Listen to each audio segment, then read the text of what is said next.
Boa noite, Osvaldo. Boa noite, Trovão e todos que aí estão participando desta live.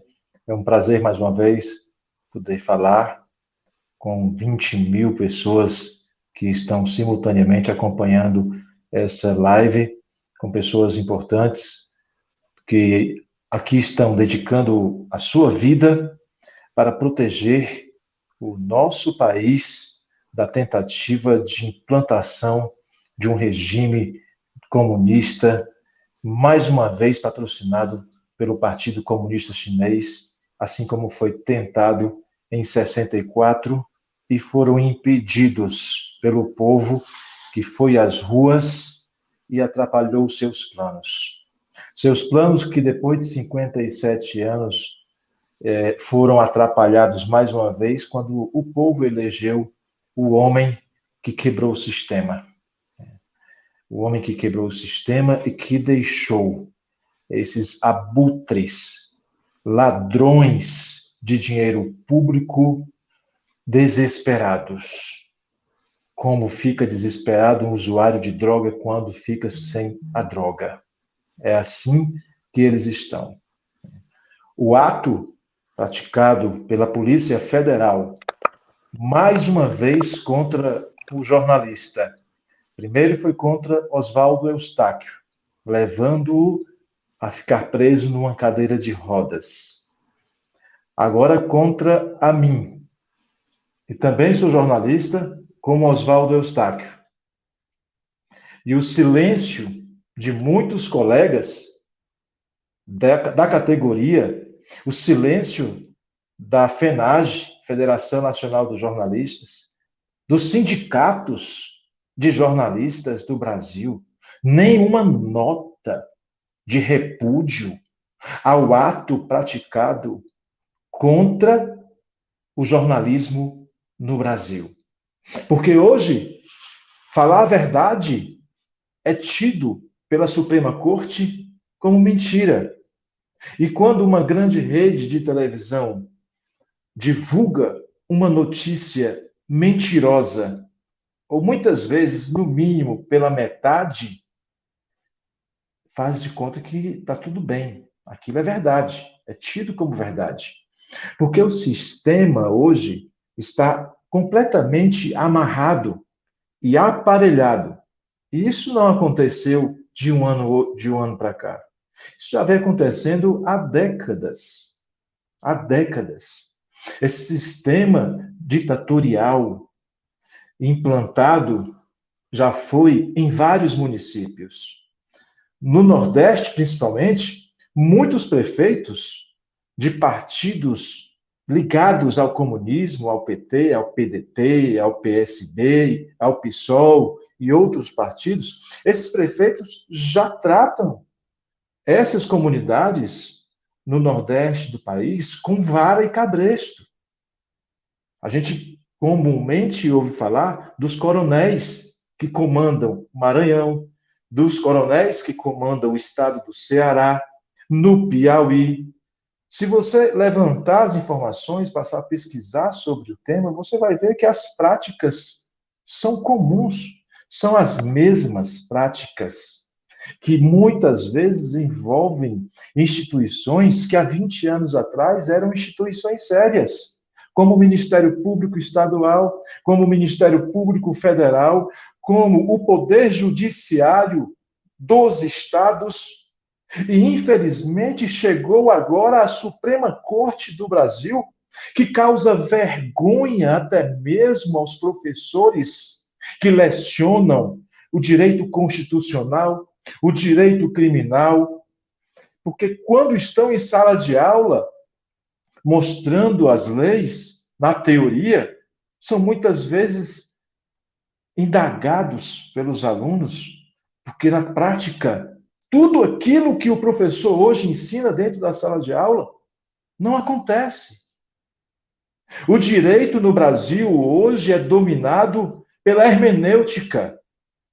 Eles praticam e aplicam aquilo que está na cabeça deles, levando muitas vezes questões pessoais para dentro das suas decisões, como é no caso agora do advogado, presidente do PTB e ex-deputado federal Roberto Jefferson. Ministros que antes eram advogados, que nunca tiveram experiência nenhuma na prática do poder judiciário, que são levados por estagiários, que muitas vezes escrevem peças com erros de português e estão comandando o país. E o mais grave, nesse ativismo judicial criminoso, é o silêncio, não só das instituições, mas do Congresso. Quando eu digo Congresso, eu me refiro à Câmara dos Deputados e o Senado. São muitos os interesses que estão por trás disso, que o futuro vai trazer à tona, inevitavelmente, nada vai ficar às escuras. As pessoas ficam em casa se perguntando, muitas vezes sem saber em quem acreditar. Se acredita no político A, se acreditam ou não no político B, se acreditam ou não no que está nas redes sociais, ficam em dúvida sobre a credibilidade das notícias que são divulgadas nos canais de TV. E hoje, Oswaldo e colegas que aí estão, eu lembro, quando eu era garoto, estudava no ensino fundamental, mais ou menos na 6ª ou 7ª série, quando os professores contavam aquelas lindas histórias de 64, colocando na cabeça da gente que os militares tomaram o poder, que foi um regime militar que matou jornalistas, invadiram as redações de jornais para se noticiar uma pauta, era preciso que oficiais do Exército tinham que fazer uma vistoria, uma leitura nas pautas, nas redações.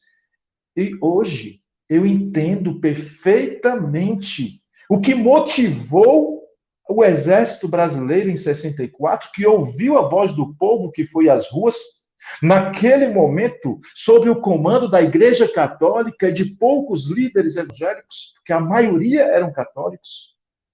Hoje eu entendo, quando a gente liga uma emissora de TV e vê pautas, muitas vezes, o coitado do jornalista faz a matéria de forma correta, ética, dentro da ética e do respeito com o leitor, com o telespectador. Mas quando chega na redação do jornal, ele é obrigado a mudar o título da matéria. Muitas vezes ele nem mudou. Muitas vezes o jornalista vai para casa dormir, quando acorda, a matéria dele, o que ele escreveu, foi completamente modificado pelo editor, canalha, covarde, da redação do jornal, da revista, do canal de TV.